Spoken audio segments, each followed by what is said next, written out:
Hey everyone, welcome back to the arena. I'm MD, joined here by Covey, and once again, a really special guest that we can't wait to have a wonderful conversation with. I really feel like we're going to like this one. Yeah, what's up, guys? We have Stephanie Harrison here. And Stephanie, I don't know if you listened to the On Purpose podcast with Jay Shetty. No, I don't, but tell me more. Okay, well, he gives amazing introductions to his guests, and I'm about to give a lengthy one here, guys. So, Stephanie is an expert in the science of happiness and the creator of the New Happy Philosophy. She's got a master's in positive psychology and was previously the director of learning. She was an instructor at Penn and was previously director of learning at Thrive Global, leading science-based development programs that improve well-being.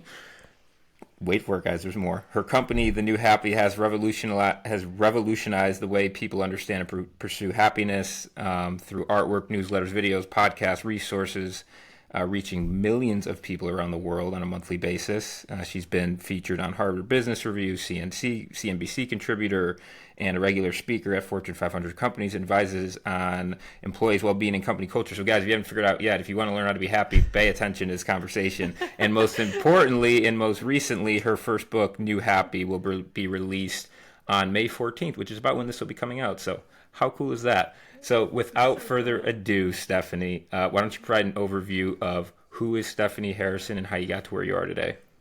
Oh, well, I had to suffer through the bio. So you covered almost everything. I I think maybe the most important thing to share about who I am and where I've come from and how I've gotten here is that I am not a naturally happy person. It wasn't something that came easily to me. And so a lot of this journey to try and understand happiness was really motivated by my own struggles in that area. And I hope that for anyone listening, you can walk away with some hope that there is always a possibility of experiencing so much more joy in your life than you have right now.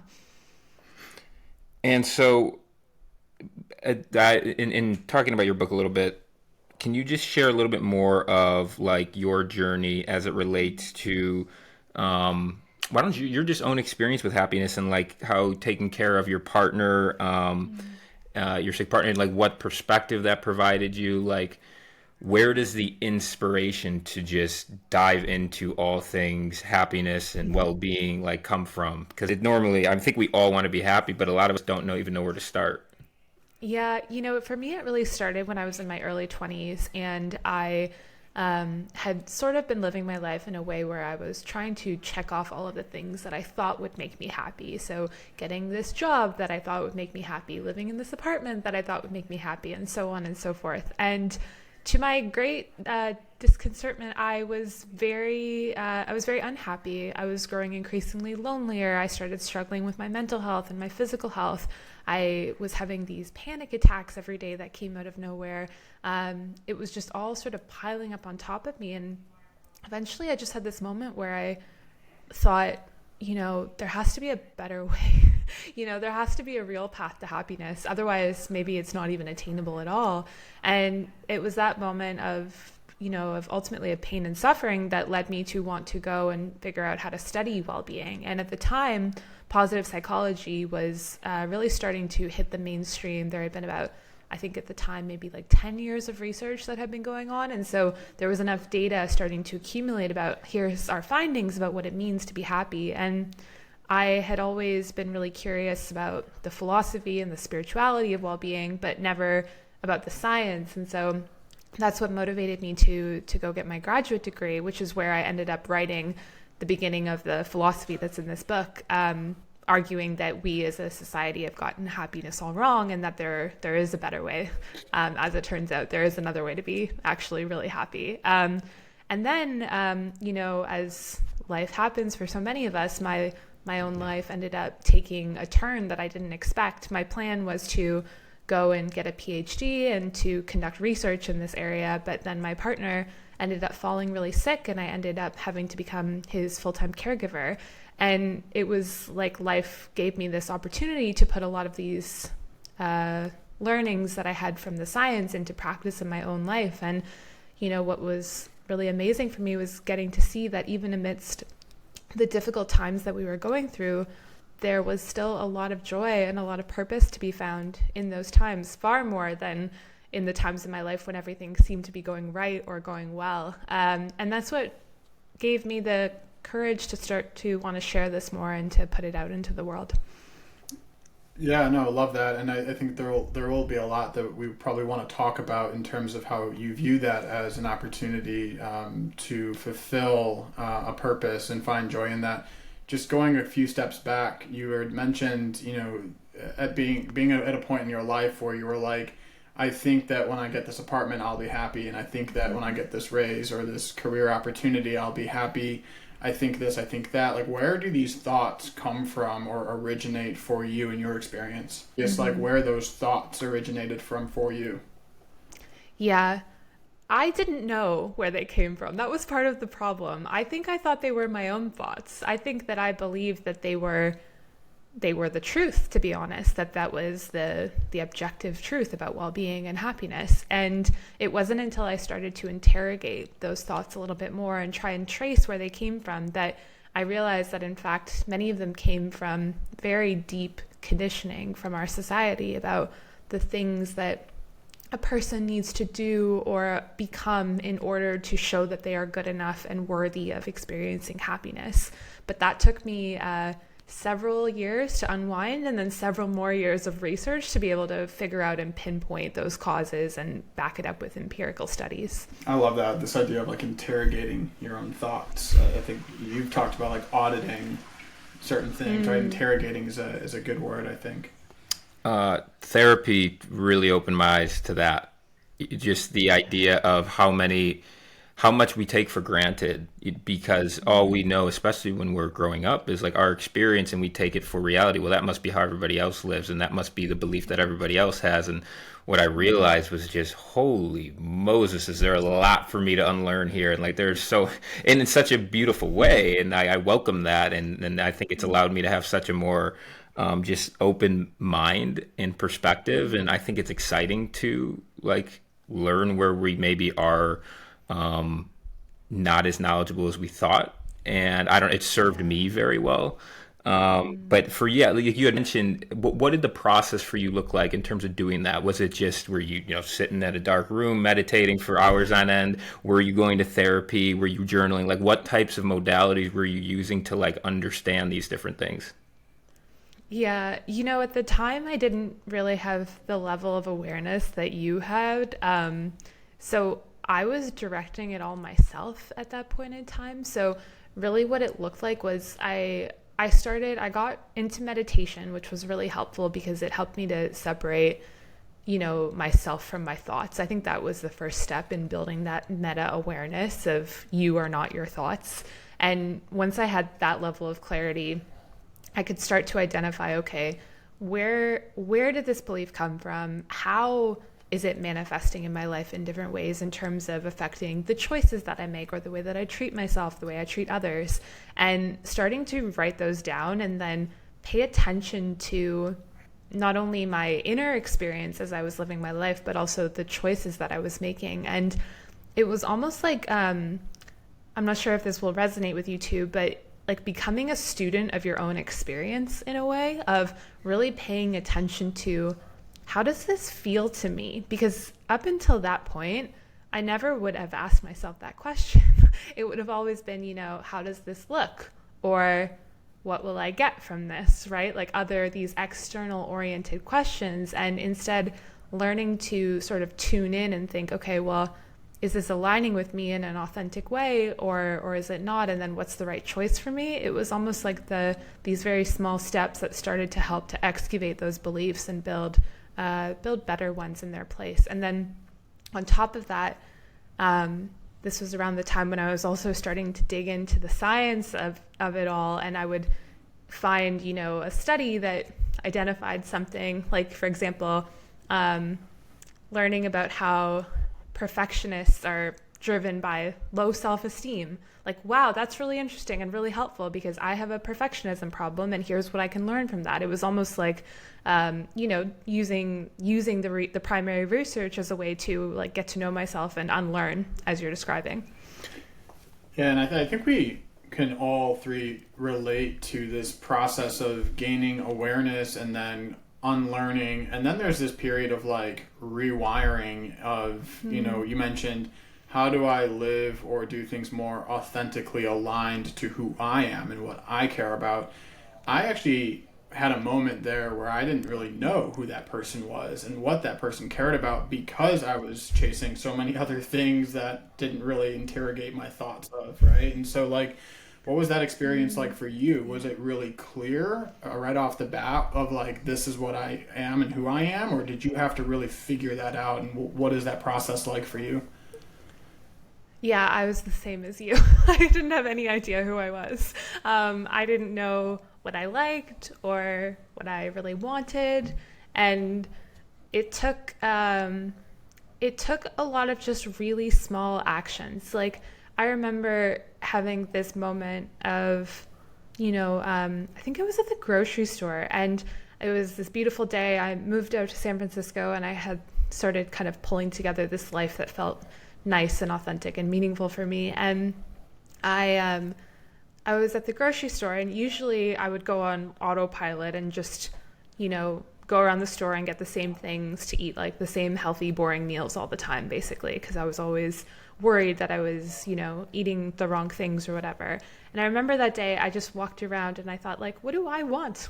Like, what is it that I would enjoy eating right now or cooking? And that feeling of, like, kind of, I guess, joy and of acceptance of yourself, it, to me, seemed to bloom in those little moments that feel so insignificant, but they can give you a chance to get to know yourself in that moment. And so I always think, like, we put so much pressure on people to, like, be who you really are, be your authentic self. And to your point, a lot of us have lost sight of who that is. And I think the best way to become your authentic self is just by making one choice in the moment that feels right for you then. And bit by bit, you end up excavating who you really are.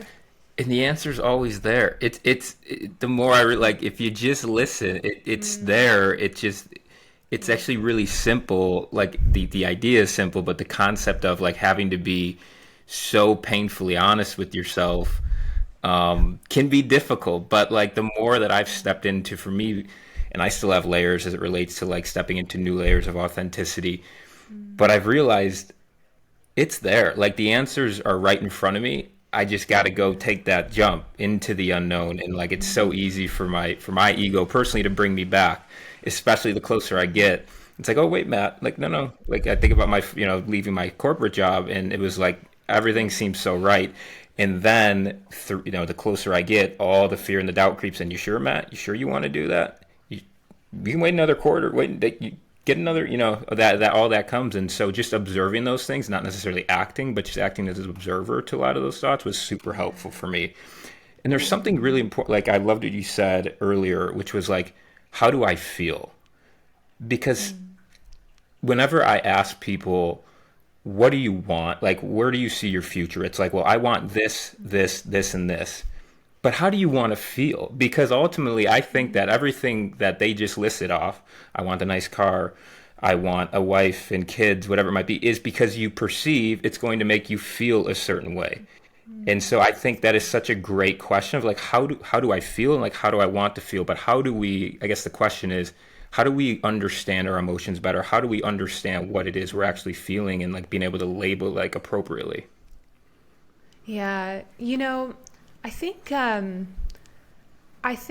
I'm curious to hear if you both can relate to this, but part of what I think we've been conditioned into is this idea that our real selves are bad.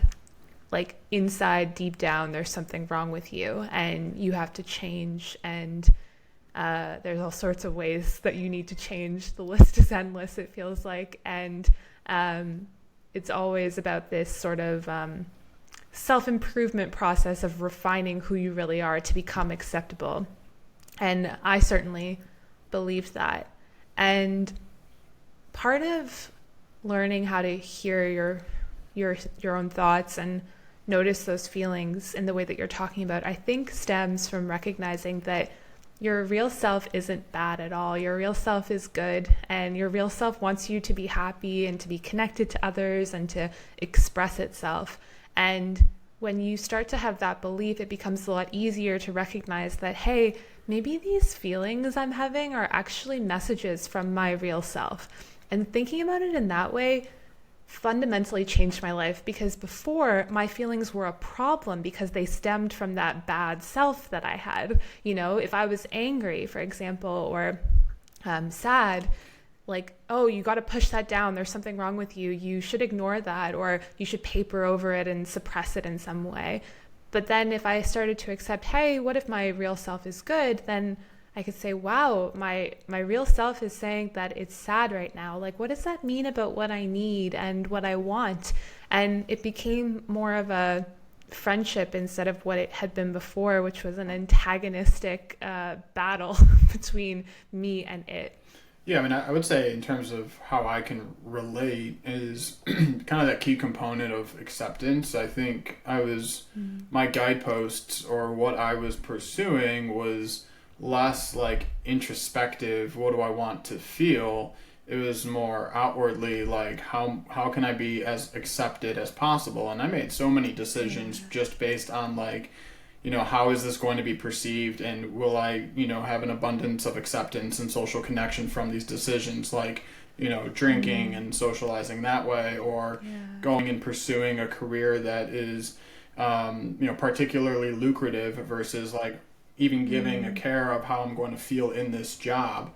And, on the other end of those decisions, because you talked about making choices, it was always about like, on the other end of this decision and what I'm pursuing, like, will it be easier to show up to a party or a gathering? And will people say positive things about how much I'm making and how social I am and how much I go out, and all of these things that ultimately weren't aligned with, when I was able to kind of quiet down and listen to like the inner monologue and, the inner visions, even like you have a voice, but also you have like these visualizations of like what you actually want in your life. And I think you find ways to try and measure it in some ways, the level of acceptance. And it's like the metrics around that is like, the money you make, the status you earn, the people that are in your inbox, and all of those things, but they're not very valid is what I've come to find. And ultimately I've had to like, again, like pivot and move into a different direction.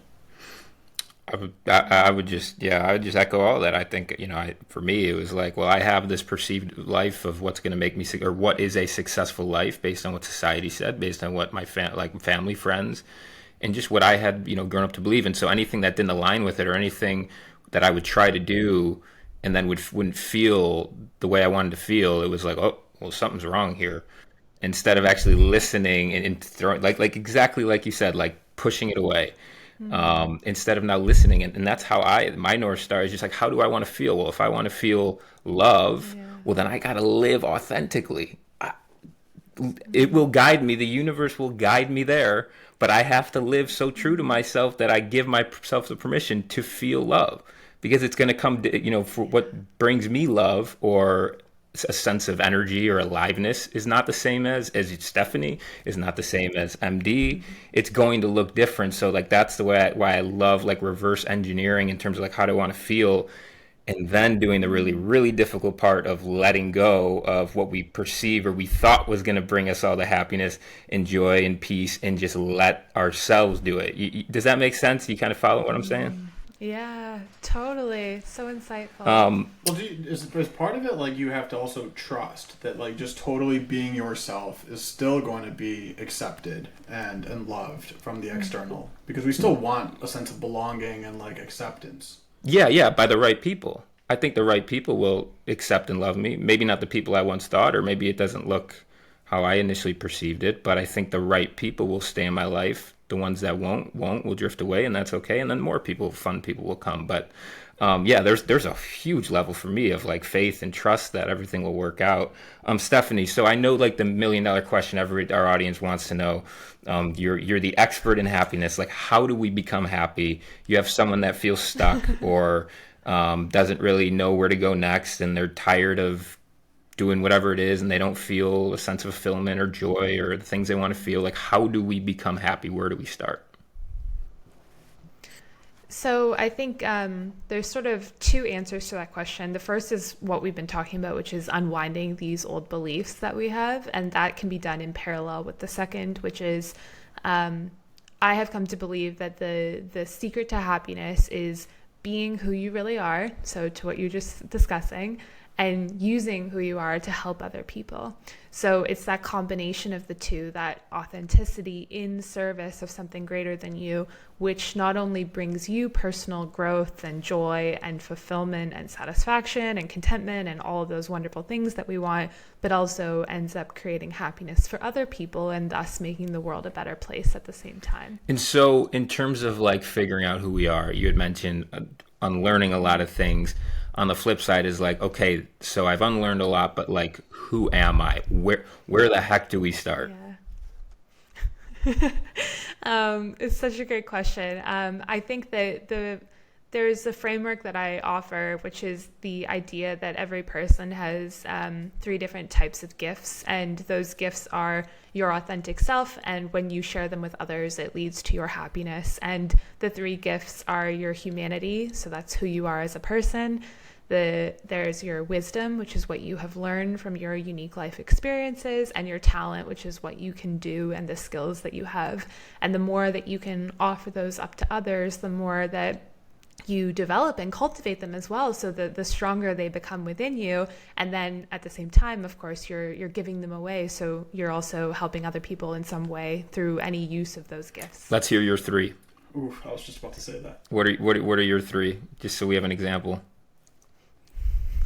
Well, so I think everybody has humanity gifts. So those can be in the form of kindness, compassion, curiosity, creativity, patience. Like think about, the virtues that exist in any human being. And those are all ones that can be cultivated and deepened. I think the one that I've probably tried to focus the most on has been compassion and building that. So I would be grateful and proud if other people said, oh, I think Stephanie has a gift of compassion. Wisdom.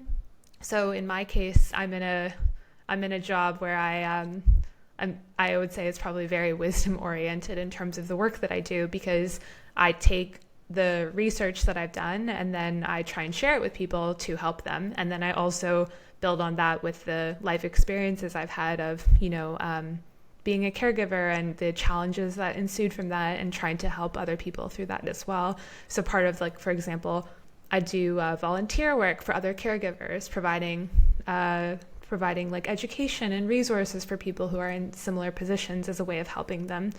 And then for talent, the talents I've tried to cultivate include, communication, I would say, in all forms. So through writing, through visual expression, through speaking, trying to develop those. And then, there are other talents that I developed, for example, in my previous jobs working in corporate America, but I don't use Excel in my daily life now. But that doesn't mean it couldn't be valuable in some way if I found a way to use it to serve people as a talent, for example. And so, like, for you, being a compassionate person, number 1, and number 2, being able to communicate, or number 3, being able to communicate that via writing, let's say a book. How did you land on that wisdom piece of being wise of happiness? Like, why was that important to you? Because we can be compassionate people and have a great talent of being able to communicate. How do we ultimately narrow in, like, what do we want to be wise in? Because in some ways we can't be wise in everything. And so why was, I guess, a twofold question, like, how do you land on number 2? But then for you personally, like, why was happiness so important to you? Can I guess, Stephanie? Yeah, please. I'd love to hear your guess. I may be wrong, but no, I just think about, pain and turning pain into purpose. And I think there's a quote that just really resonates with me, which is, we are most qualified to help the person that we once were. And so my thought is that because you spent so much time seeking something that you were unable to find happiness through the process of, continuing to accumulate and doing all the things that you were told would bring you success and would bring you happiness, that ultimately didn't, that once you were able to find what was, it's like, oh my gosh, I know what it's like to feel so, like, lost and directionless, and I know what it's like to feel fulfilled and purposeful. Like, I want everyone to do this. Yeah. well, that's for me. Like I'm speaking. Sounds correct. It's totally spot on. You nailed it. It's exactly what I would have said. I often advise people to look for their pain because, like, I think we can all probably relate. Like, some of the wisdom that we have, we didn't want to get that wisdom, right? Like, no one wants to suffer. And unfortunately, we do. And the only way that is really makes suffering something that can be handled is the support of other people and trying to use it to help other people in some way. And so that's sort of what we do as humans. We go through hard times and then we think, gosh, like I need to use this in some way in order to make it purposeful instead of purposeless. Like I can't have just suffered for no reason, right? Like, and so that the kind of paradox of the wisdom gifts is often they come out of the things that you least wanted to happen to you, but they shaped you so much that you feel so determined and purposeful to help other people who are going through it or prevent it from happening or from healing from it or anything like that. So yeah, that's exactly it. And then the other piece for me was that once I dug into happiness more and more, I realized how big of a question it was in terms of the pursuit of happiness drives almost everything that we do, every choice that we make. It influences all of the relationships in our lives and what we do for our jobs. It is sort of at the highest high level of decision-making parameters. Will this make me happy in the long run? And so I realized that if all of these people like me are out there operating under this misguided understanding of happiness, then there are going to be major community and societal and global consequences from that. And, for example, like, why are we hurtling towards climate disaster?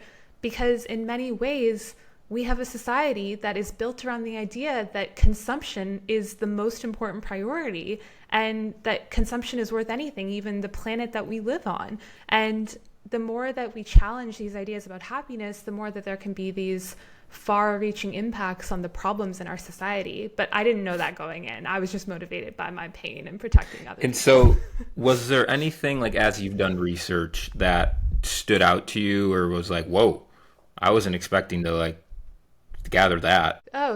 So much, I think that realizing that we had all of this research out there that confirmed that, pursuing extrinsic goals won't make you happy. When I found that out, I sort of sat there and thought, why does nobody know this?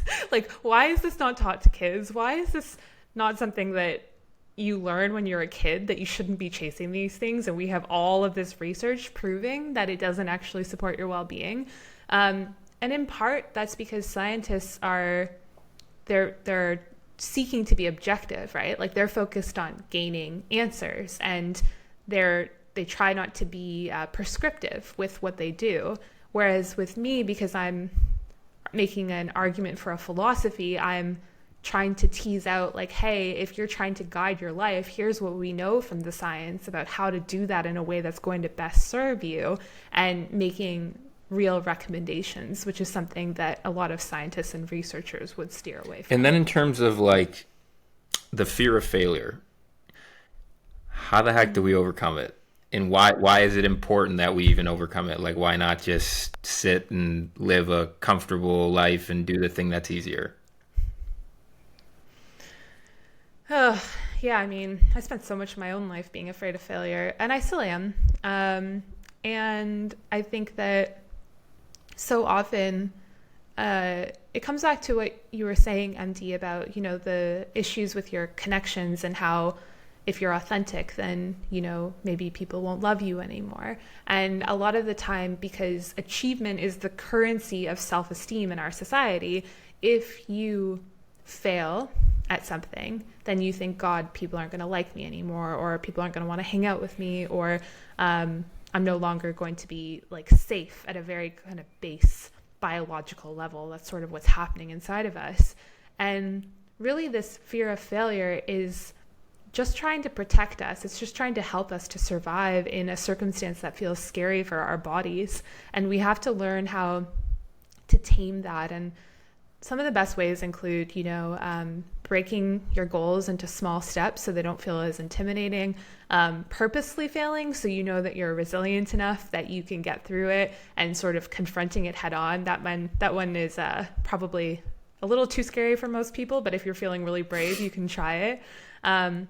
Getting social support from people. So like if you are doing something that's terrifying, tell a friend who you really trust, who you know has your back, and say, hey, I'm going to do this thing.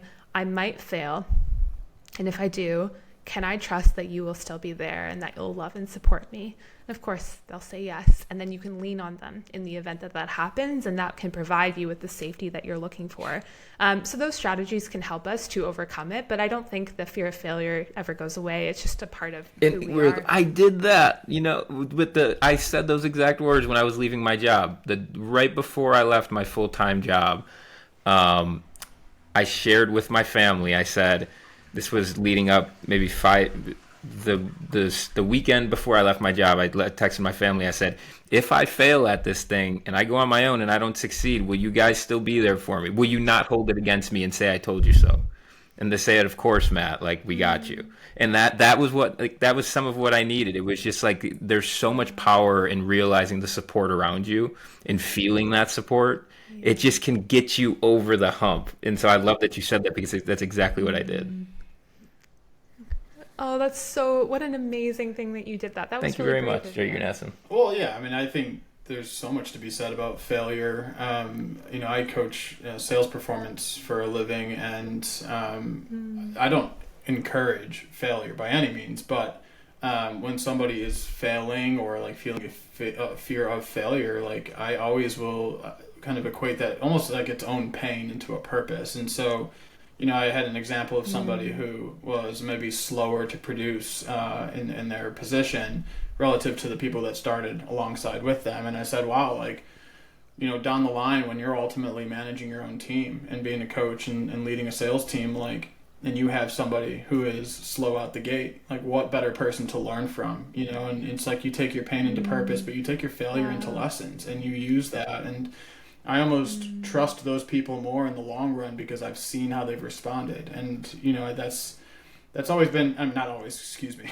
that has not always been my point of view on it, but that has been my point of view on failure, is really just viewing it as, hey, if I fail at, this next venture in my life, well, then I've got a great story to tell of what that experience was like and how I bounced back, versus never having that experience at all. Yeah. So, no, I can go on and on about failure, but yeah, that's kind of how I viewed it. Stephanie, I'm curious for your thoughts on this. I was thinking the other day, like, what if we reframed what it meant to fail? Mm-hmm. Because failure is just the inability. I looked this up because I'm like, what does it mean to fail? Like, it's so subjective, but it's really just the inability to meet an expectation. So for me, I've changed my expectation of, like, the only way that I fail is if I don't do the thing that I say I want to do. Because just by starting, that makes me a success, because it's always that, like, the first step is the hardest. So I'm just curious, like, if you ever, like, applied that, or just, like, your thoughts on that. But, like, I think it's important to redefine failure and, like, what it means to fail.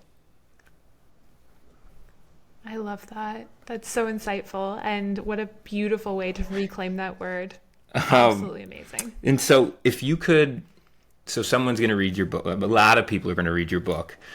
If you could give our audience, like, the 3 key takeaways, like, what would you want people to come away from your book understanding?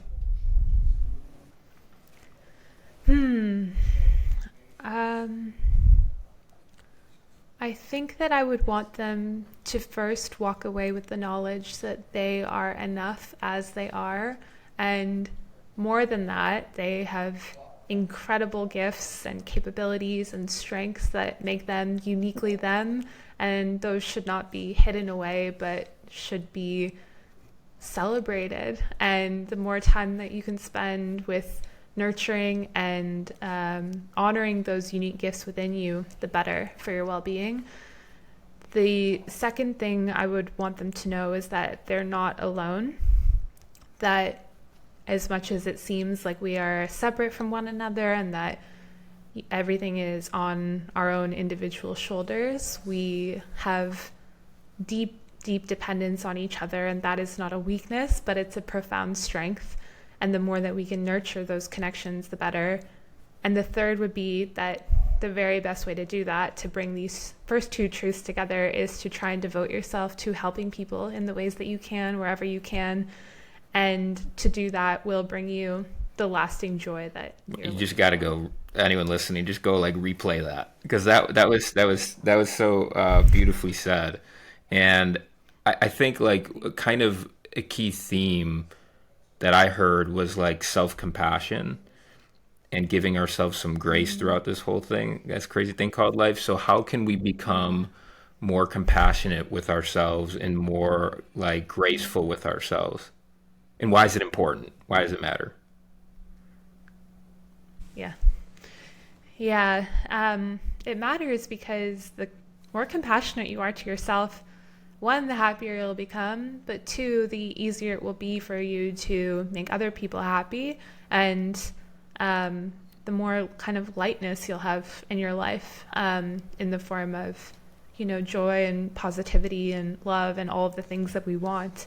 I think that one of the tools that I think is really helpful for practicing self-compassion is to like bring to mind somebody who is suffering, somebody who is having a really hard time. And as you do, like mentally picture them in front of you, and then watch as your eyes start to soften and you start to look at them with love and care and empathy. And with those same loving eyes, can you turn that gaze on yourself too? And imagine, you in front of yourself, and here is a person who is suffering, and just like the other one, they need your love and your help and your care as well. And being there for yourself in that way is often as simple as the acknowledgement of the pain that you're in, rather than the choice that most of us make, which is ignoring it or suppressing it and so on, like we've talked about. That's really nice. And it reminds me of something one of our prior guests said, where he puts his background, or maybe it wasn't him, but somebody said to put your background as a picture of you as a child. You're like your wallpaper, so that like you see like your yourself when you're young, and it just like naturally, I guess, is supposed to kind of help you make yourself more compassionate. But I will say, when I do picture my like younger self, I'm like, when I find myself getting a little bit hard on myself, I'm like, give yourself some grace. And what helps me personally is like, to make mistakes is to be human. Like that to me has been so profound of like, we're all struggling. We're all just trying to make it through this crazy thing called life and doing it the best that we can. Like I've just, and also maybe I've just beaten myself up for 26 years of my life to the point where I'm like, I've done enough of that. Like I got no more room for that. Yeah, I've done that. I know what it feels like. Like I don't like that, but I do like talking to myself a little bit nicer. Yeah, it's interesting because self-compassion, like in the way that I talked about it and the way that most people talk about it, is really grounded in that idea of self-kindness. But in the research, there's actually two other components, and one of them is what you just described, which is the recognition of our common humanity. So you are not the broken one. You are not the one who's flawed. We're all struggling through it all the time, and we're all feeling the same things. That's one thing I am absolutely certain of now, after doing this work and talking to, tens of thousands of people about their emotional experiences. We are all struggling in the exact same ways. And the more that we can acknowledge and honor that, the easier it becomes to then treat ourselves with that kindness. Yeah, and Stephanie, you've continually talked about kind of this last, it's always at the tail end, it's like, give it away, right? And like, put it out into the world and serve others, help people. Why is that piece so important to you? Because what's it all for Yes. otherwise? I love that. Sorry for Right? that. Why bother? Like, what are we here for? I think like if I always say that the new happy philosophy, if I had to describe it in one word, as we're here to help each other. And like, what do we, people who are dying or who have, regrets about their life, like what do they regret? Like, what is it that they feel pain about? They feel pain about not being true to themselves, and they feel pain that they didn't use their lives in the way that they wanted to. And what do we say at funerals? We talk about the contributions that people made to other people and to their lives. And what is it that who are the people that we look up to, the ones who make things happen that make a difference in the well-being of others? And who do we gravitate to in daily life, the people who make us feel supported and loved and cared for? And why do we have this world around us? Because somebody out there once said, I'm going to do something to make this place a little bit better. So that's the whole point. And I think we've lost sight of that. And the more that we can honor that and come back to it, I think my hypothesis is the happier we can become as people, but also yeah, I as a couldn't agree collective. more. Especially it feels at times that many have lost sight of that. And just curious, have you read the book, The Courage to be Disliked? My book No, I recommendation, but haven't. there is a chapter in there, like the entire piece to it is, a key component or piece of the puzzle to being happy is to feel important, is to feel contributive. And so it's a lot of what you just described, where it's like at the end of the day, what is our legacy? Nobody is really going to, at funeral or otherwise, when you have your picture on your family's wall and they talk about, who Stephanie was, they probably won't talk about how much money she made or all of these other external measurements, right? It's probably going to be, I know, I right? hope And me not. too. But I would hope that there is a pretty heartwarming legacy, mostly around what did this person mean to me, and like how did they contribute, and why was that important to our lives? And so, I'm totally agreeing with what you're saying. Stephanie, I'm curious, what are your thoughts on the people, like, I think we all know those people that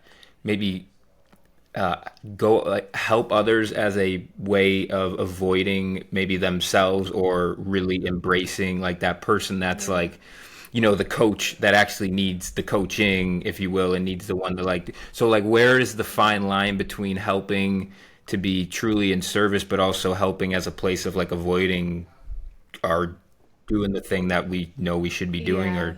or stepping into our truth, whatever it might be? Yeah, I think it comes from this idea that I'm not worthy of help. Like it comes back to that idea of you're not good enough deep down, and I can't lean on other people, and I don't want to be a burden or an inconvenience. So many people feel that way, and so many people struggle to ask for help. It's much harder for most people than it is to offer help in many ways. And if you buy into this idea that we're here to help each other, then that means that you also need to be willing to receive help from other people.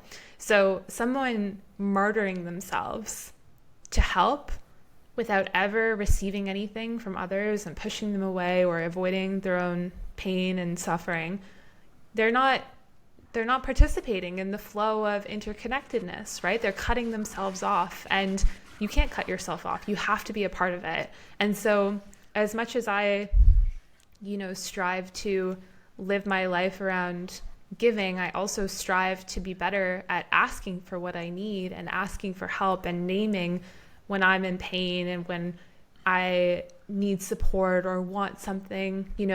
Honoring those things allows me to be a better helper. And if I refuse to do that, then very quickly I'm going to burn out and be unable to serve in the ways that I could have been capable of otherwise.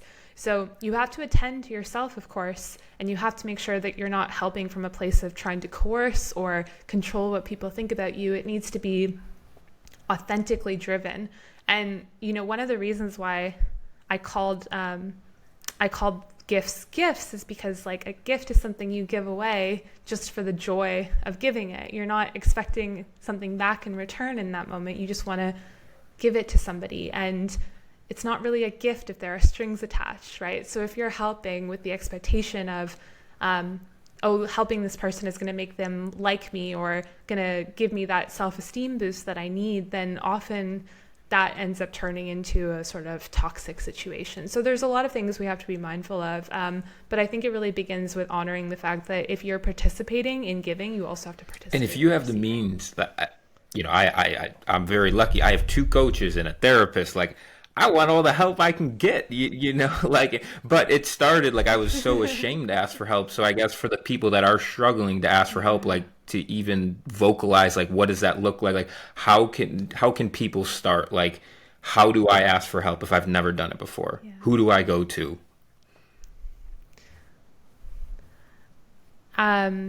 Think about the person who makes you feel the safest in your life. So somebody who, maybe it's a parent or a coach or a friend, and then start with something that feels not too scary to ask for help with. So for example, like, hey, could you look over my resume for me? Because I'm trying to apply to this new job. Something where you feel like, hey, this would actually be really helpful for me, but it's not going to feel like I'm being too vulnerable. And then you can start to increase the asks over time. Obviously, if you're in a state of crisis, then you're going to have to skip that and be direct about what it is that you need, because you deserve help in those moments of difficulty. But if you're trying to just generally build your tolerance for asking for help, then simply practicing as much as you can and, going to different relationships and leaning on them for different things. It is always really helpful if you have the opportunity to have paid support, or health insurance funded support, like through a therapist or a coach or anything like that too, because you can start to build that muscle of leaning on other people. And then the other thing I would say is that we often have a very skewed understanding of giving and receiving as well. And so you probably aren't even paying attention to all of the ways in which you are helping your loved ones and they are helping you. We take it so for granted because it's the essence of a relationship, is giving and receiving. So start noticing, hey, my friend brought me a coffee today just as a nice surprise. Like, that's a moment of giving, but sometimes we just breeze over it. Starting to attend to those moments and looking at, here is a way that somebody is helping me or that they're asking for my help, can also normalize it in many ways. The idea of help, like, I'm just thinking about it now, if we really wanted, because really I think about it as, I think a lot of people's ego will step in the way of, they perceive it as more impressive or stronger to be able to kind of navigate life without help. But I mean, not one person, I wouldn't think, has, gotten into the point of their life without having first been an infant totally dependent on another human being, or like at some point somebody else wiped us, you know what I mean? Like at some point we couldn't walk and we couldn't feed ourselves and we couldn't think and make good decisions for ourselves. So like we all started from a place of total dependency in the first place anyway. So like I just when you talk about people have lost sight of things, I think that's maybe a part of it, is that perspective of like, hey, like, you didn't have a different beginning in this world, so. Yeah, it's so true. I so appreciate you saying that. I couldn't agree more. And we're also still totally dependent on one another to this day as well, right? Like, where did the food that I ate for lunch come from? How am I talking to you guys right now? It's through all of the work that the people who have made this platform and the internet and this microphone and the other countless things that are contributing to this conversation. Everything we do is layered in dependence. We just like to pretend. Yeah, and I hear it all, like, a lot, like, oh, well, I'd rather, I could do it without therapy, or I could do it without coaching. But you know what? You still got to do the work. You're the one doing the work. You can walk into a therapy room and, sit over there. But if you don't actually share and be vulnerable and process your feelings and embrace whatever it is like, it doesn't matter. So you're still doing the work at the end of the day. And that's what I always say. And if I could do something in 6 months' time with the help of a licensed professional, or do all the self-reflection and meditation, which you should still do, but like only try to focus on myself and do it all on my own, and it takes me, I don't know, 3 years to come to the same conclusions. Like, why the heck would I not, if I have the means to afford it, like, take advantage of those things? Well, and on that, like, even if you wanted to do the work, quote unquote, on your own, like, and you still have to figure out what does that work entail. And if you read a book, well, somebody else wrote that book, right? Or if you listen to a podcast, or even if you sit there and just think it through, like, your thoughts, again, you are not your thoughts, right? And like, your thoughts originate from your world and life experiences, and those experiences include other people. And so, like, I don't think there is such a thing as doing something yourself, not to get too deep, but I'm pretty passionate about that topic. I so agree with Stephanie, to wrap things up here, I've got a question for you. What the heck are you most proud of? Oh, ooh. I am I am proudest of um I don't want to, kind of belabor the point too much, but the truth is that I'm proudest of the the ways I've been able to help people and